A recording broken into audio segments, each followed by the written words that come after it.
अत्यंत प्रतिकूल परिस्थिती, राजकीय प्रतिकूल परिस्थिती जरी असली तर लोकांकडून मिळणारी सहानुभूती, लोकांकडून मिळणारं सहकार्य हे पाहिल्यानंतर शिवसेना उद्धव बाळासाहेब ठाकरे पक्षाचे जे उमेदवार या दोडामार्ग तालुक्यामध्ये लढतायत किंबहुना सिंधुदुर्ग जिल्ह्यामध्ये लढतायत त्यांना मतदारांचा उत्स्फूर्त असा प्रतिसाद मिळतोय आणि लोकांमध्ये एक आपुलकीची आणि प्रेमाची भावना आहे की आजही हे निष्ठावंत आणि विचारवंत कार्यकर्ते शिवसेना उद्धव बाळासाहेब ठाकरे पक्षाकडे आहेत, जेणेकरून त्यांच्या माध्यमातूनच आपल्या गावाचा विकास, आपल्या वाडीचा विकास होऊ शकतो, ही ठाम भूमिका आणि ठाम समजूत इथल्या स्थानिक ग्रामस्थांची असल्यामुळे आमचे सगळेच जिल्हा परिषद आणि पंचायत समितीचे उमेदवार हे प्रचंड मताधिक्याने जनशक्तीच्या आधारावर, जनशक्तीच्या आशीर्वादाने निवडून येतील अशी मला खात्री आहे.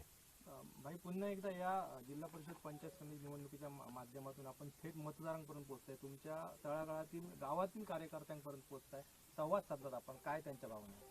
खरं म्हणजे अत्यंत म्हणजे ह्या सध्याच्या घाणेरड्या राजकारण ज्यांनी निर्माण केलेलं आहे त्या भारतीय जनता पक्ष आणि शिंदे गटाच्या थैलीशहांच्या विरोधात कट्टरपणे उभे राहणारे जे आमचे सर्वसामान्य कुटुंबातले प्रामाणिक कार्यकर्ते आहेत त्यांच्यापर्यंत जाणं, त्यांना प्रोत्साहित करणं, मतदारांपर्यंत जाणं, त्यांच्याकडे त्यांच्यासाठी मशालरूपी आशीर्वाद मागणं हे माझं कर्तव्य असल्यामुळे आजपासून पुढचे 6 दिवस हे संपूर्ण मतदारसंघामध्ये मी प्रचारासाठी राहणार आहे. तालुक्यात दोडामार्ग तालुक्यातून 3 जिल्हा परिषद आणि 5 पंचायत समितीचे जे उमेदवार आहेत ते निवडणूक रिंगणात आहेत. इथे आता बाबुराव धुरे आहेत, विनीता गाडी आहेत, स्वतः सुनंदा धरणे आहेत, सिद्धेश कासार आहेत आणि बाकी सगळे तुमचे उमेदवार. कशा पद्धतीने या उमेदवारांचं जी प्रचार यंत्रणा आहे ती सुरू आहे आणि शिवसेना म्हणून कशा पद्धतीने त्यांना ताकद दिली जाते? शिवसेना उद्धव बाळासाहेब ठाकरेची मशाल चिन्ह घेऊन जे उमेदवार लढत आहेत ह्या सगळ्याच कार्यकर्ते हे सर्वसामान्य कुटुंबातले आहेत आणि सर्वसामान्य कुटुंबातले असताना सुद्धा समोरचा उभा राहिलेला राक्षस त्याला न भीता एक जबरदस्त विचाराने आणि ताकदीने आणि आत्मविश्वासपूर्ण त्यांनी ह्या निवडणुकीमध्ये सामोरे जायचं ठरवलं असल्यामुळे मला त्यांचं कौतुक आहे. त्यामुळे अशा या निष्ठावंत कार्यकर्त्यांना जनता सुद्धा न्याय देईल मशालरूपी आशीर्वाद देऊन आणि मला आनंद होतोय यांच्या या प्रचारामध्ये सहभागी होत असताना आणि खात्री सुद्धा आहे ज्या मतदारांकडे आम्ही गेलेलो आहे त्यांनी सुद्धा तशा पद्धतीचं सकारात्मक प्रतिसाद दिलेला आहे. दादागिरी आहे, दडपशाही आहे, पैशाची मस्ती आहे, पण त्याला न घाबरता हे सगळे निष्ठावंत शिवरायांचे मावळे, हिंदू हृदय सम्राट बाळासाहेबांचे कट्टर भक्त आणि माननीय उद्धवजी ठाकरे साहेबांचे निष्ठावंत कार्यकर्ते म्हणून ते निवडणूक लढवत आहेत. त्यांना यश 100% मिळेल. त्याचप्रमाणे कोलजर पंचायत समिती मतदारसंघ जो आहे या मतदारसंघात आपल्या पक्षातर्फे उभे असणारे प्रवीण परब यांनी ऐनवेळी त्या ठिकाणी उमेदवारी मागे घेतलेली होती आणि तिकडची निवडणूक जी आहे बिनविरोध झालेली आहे, याबद्दल त्याला काय सांगाल? प्रवीण परब यांनी ऐनवेळी उमेदवारी मागे घेतली त्याला कारण ही सुद्धा सत्तेची मस्ती ज्यांच्यामध्ये भिनलेली आहे त्यांनी चालू केलेली जी दडपशाही आहे ही खऱ्या अर्थाने त्याला कारणीभूत आहे. त्या निवडणूक ही निवडणूक असली पाहिजे, त्या निवडणुकीच्या माध्यमातून कोणाच्या पोटावर लात मारण्याचं पाप कोणी करू नये. दुर्दैवाने शिंदे गटाचे जे उमेदवार आहेत त्यांनी त्या उमेदवारांना ब्लॅकमेलिंग चालू केलं, त्यांना त्यांच्या नोकरी करणाऱ्या ज्या सौभाग्यवती आहेत त्यांना विठ्ठीस धरलं गेलं, त्यांचा सुरू असलेले व्यवसाय तिथे नगरपालिकेच्या माध्यमातून कुठेतरी त्रास देण्याचं सुरू केलं.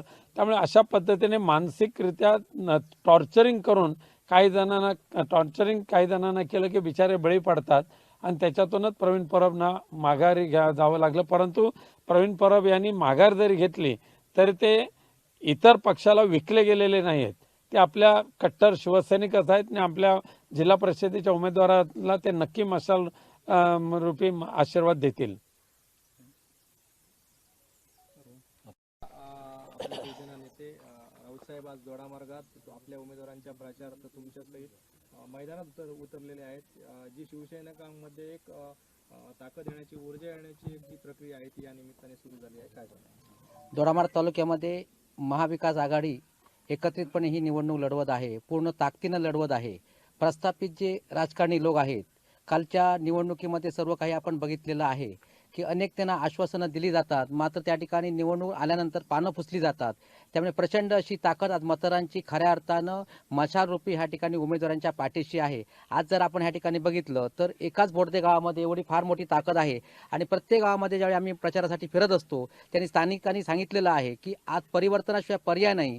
ज्या पद्धतीनं महाराष्ट्राचे मुख्यमंत्री उद्धव साहेब असताना ज्या पद्धतीनं काम केलेलं आहे, कर्जमाफी वगैरे केलेली आहे, तिलारीचं पाणी प्रत्येक गावामध्ये झालं पाहिजे, अशा प्रकारचं आमचं आश्वासन होतं. मात्र सत्ताधाऱ्यांनी त्या ठिकाणी डोळेझाक केलेले आहेत. इथली बेकार आहे, आरोग्याचा प्रचंड जटिल प्रश्न आहे आणि ह्याला वाचा फोडण्यासाठी ही परिवर्तन निश्चितपणे होणार. मला खात्री आणि विश्वास आहे की संपूर्ण दोडामार्ग तालुक्यामध्ये महाविकास आघाडीचे मशालरूपी सर्व उमेदवार निश्चितपणे निवडून येतील. दोडामार्गमध्ये दोन जिव्हाळ्याचे प्रश्न आहेत. एक वन्य हत्तींचा आणि वन्य प्राण्यांचा त्रास आणि दुसरा रोजगाराचा MIDCचा. या माध्यमासाठी आपण कशा पद्धतीने पुढे रणांगणात राहणार?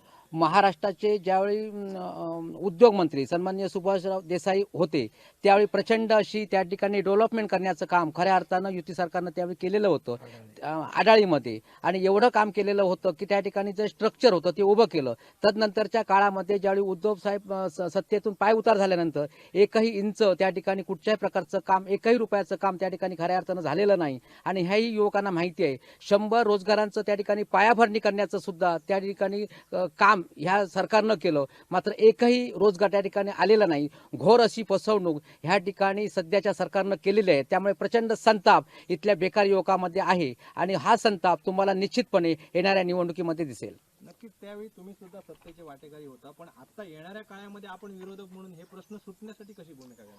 खरं तर प्रश्न सुटण्यासंदर्भात आम्ही आशावादी आहोत. मात्र हे सध्याचं जे सरकार असं आहे की ते सरकार कुठच्याही प्रकारचं रोजगारी संदर्भामध्ये कुठच्याही आशास्थानी ह्या ठिकाणी नाहीये. येणाऱ्या काळामध्ये युवकांना आम्ही बरोबर घेऊन प्रचंड असं आंदोलन उभं करू, जेणेकरून ह्या ठिकाणी सरकारला सुद्धा जाग आणण्यासाठी सर्वतोपरी प्रयत्न करू. खरं तर तुम्हाला परत एकदा रिपीट करतो की ज्यावेळी उद्योगमंत्री सुभाषराव देसाई होते त्यावेळी तिथलं रस्ते असतील, अंतर्गत रस्ते असतील, लाईटची कामं असतील, बंधाऱ्याची कामं असतील, ही प्रचंड प्रमाणामध्ये वेग घेतलेली होती. आणि तदनंतरच्या काळामध्ये एकही रुपयाचं काम त्या ठिकाणी होताना दिसत नाही. मात्र त्यांनी काय केलं की शोबाजी करण्यासाठी 100 उद्योग या ठिकाणी पायाभरणी करत आहोत. येणाऱ्या काळामध्ये ह्या ठिकाणी 50,000पेक्षा जास्त रोजगार देऊ अशा प्रकारचं आश्वासन दिलं गेलं. मात्र आज 3 वर्षाचा कालावधी लोटला जवळपास, तरी मात्र एक रोजगार सुद्धा त्या ठिकाणी आलेला नाही. आपल्या मीडियाच्या माध्यमातून सांगू इच्छितो की आपली सुद्धा या ठिकाणी जबाबदारी ही सत्यरूपी जी काही सर्व परिस्थिती आहे ती लोकांपर्यंत पोहोचवावी. एक फक्त मी हत्ती आणि दोडामार्गच्या याच्यावर सांगतो की मी खासदार असताना आमचे तत्कालीन आयुष मंत्री आदरणीय श्रीपाद नाईक साहेब यांच्या सहकार्यातून ह्याच आडाळी MIDC मध्ये आपण केंद्र सरकारचा NIMP हा प्रोजेक्ट हा आपण सुरू करण्याचा प्रयत्न केला होता. आणि त्यावेळेला केंद्र सरकारच्या सूचनेनुसार 50 एकर जमीन खास करून तत्कालीन मुख्यमंत्री उद्धवजी ठाकरे आणि उद्योग मंत्री सुभाष देसाई साहेबांनी हे आडाळी MIDC मध्ये केंद्र सरकारच्या ताब्यात ती दिलेली आहे. परंतु दुर्दैवाने त्या NIMP प्रोजेक्टचं सध्याच्या खासदारांना काही देणं घेणं राहिलं आहे की याच प्रश्न मोठा आहे. त्यांना त्याची माहिती पण नसेल. मी खासदारकीपासून दूर झाल्यानंतर आजपर्यंत त्यासाठी कोणताही प्रयत्न केला गेला नाही. त्या NIMP जर प्रोजेक्ट चालू झाला असता तर किमान ह्या दोडामार्ग तालुक्यातले किमान 400 ते 500 लोकांना त्या ठिकाणी रोजगार उपलब्ध झाला असता. महिला बचत गटांना औषधी वनस्पती लागवडीसाठी हजारो रुपये दरमहा मिळू शकले असते. रानटी हत्तींचा सुद्धा तोच विषय आहे. तुम्हाला माहिती आहे की माणगाव खोऱ्यातले रानटी हत्ती जे होते त्यांनी त्या रानटी हत्तीने जो धुमाकूळ घातला होता कुडाळपासून वेंगुर्ल्यापासून ते वैभववाडीपर्यंत ह्या संपूर्ण रानटी हत्तींना जेरबंद करण्याचं काम माझ्या कारकिर्दीत झालं. परंतु त्यानंतर मात्र ह्या हत्तींना ह्या महिन्यात पकडू, पुढच्या महिन्यात पकडू, त्यानंतर पुढच्या महिन्यात पकडू अशा पद्धतीचं आश्वासन या विभागाचे विद्यमान आमदार दीपकभाई केसरकर, विद्यमान खासदार नारायण राणे आणि विद्यमान पालकमंत्री नितेश राणे यांनी अनेक वेळा दिलं. परंतु हत्तींनी त्यांच्या हातावर तुरी देऊन लोकांना जो त्रास होतोय हत्तींचा त्याच्यापासून हत्तीमुक्त दोडामार्ग व्हावं ही जी इच्छा आहे ती दुर्दैवाने या सध्याच्या नतद्रष्ट राज्यकर्त्यांकडून पूर्ण होणार नाही. पण आम्ही मात्र त्यासाठी कायमस्वरूपी आंदोलनात्मक भूमिका घेऊन हत्तीमुक्त दोडामार्ग करण्याचा प्रयत्न करणार. या हत्तीमुक्तसाठी जिल्हा प्रशासनाने जसं आपण म्हटलं की पालकमंत्री आणि जे सत्ताधारी आहेत त्या लोकांनी हे हत्ती वनतारामध्ये हलविण्यासाठी काही पावलं उचलली होती. त्यावेळी आपल्या पक्षाकडनं जिल्हा प्रमुखांनी सगळ्यांनीच भूमिका घेतली की या हत्तींना इथनं हटवू नये. मात्र हा प्रश्न डोळामारता सुटत नाही. आपली भूमिका यापुढे कशी राहणार? नाही, तो फक्त ओमकार हत्तीच्या संदर्भातला विषय होता. दोघांच्या मध्ये काही हत्ती राहावा, काही जण म्हणत होते हत्ती जावा, पण माझी प्रामाणिक इच्छा आहे की त्या ओमकार हत्तीला आम्ही सहज पकडून वनतारामध्ये पाठवू शकत होतो आणि तिथे त्यांना ट्रेन करून पुन्हा पाहिजे तर इथे एक जर हत्ती एलिफंट कॉरिडॉर तयार करायचा जो विषय होता तो माननीय आदित्यजी ठाकरेंच्या कारकिर्दीत होता. ह्या दीपक त्यानंतर आलेल्या मंत्र्यांनी त्याच्यावर वरवंटा फिरवला. त्यामुळे ओमकार हत्ती आणि इथले रानटी हत्ती यांना पकडण्याशिवाय पर्यायच नाही. त्यापासून लोकांना होणारा जो उपद्रव आहे शेती बागायती हा थांबवणं ही आत्ताच्या काळाची गरज आहे. परंतु त्याचबरोबर रानटी हत्तींपासून मनुष्यहानी सुद्धा केव्हाही होऊ शकते आणि ती थांबवण्यासाठी माणुसकी हा त्याच्यापेक्षा कायदेशीर त्यांना पकडणं आणि वनतारामध्ये पाठवणं हा त्याच्यावर सर्वोत्तम उपाय ठरू शकतो. पण सध्याचे आमदार, पालकमंत्री, खासदार यांच्याकडून हे होईल असं मला अजिबात वाटत नाही. यासाठी आपली भूमिका येत्या काळामध्ये कशी राहणार? कारण दोडामार्गवासियांची गरज आहे हत्तीमुक्त दोडामार्ग. हत्तीमुक्त दोडामार्ग तर करावाच लागेल. पण दुर्दैवाने आज जरी मी खासदार नसलो तर जी काय दिल्ली दरबारी आणि महाराष्ट्राच्या दरबारी राजकीय मी पद सांभाळलेले आहे त्याचा वापर करून पुनश्च आम्ही ह्या मोहिमेला हात घातलेला आहेच.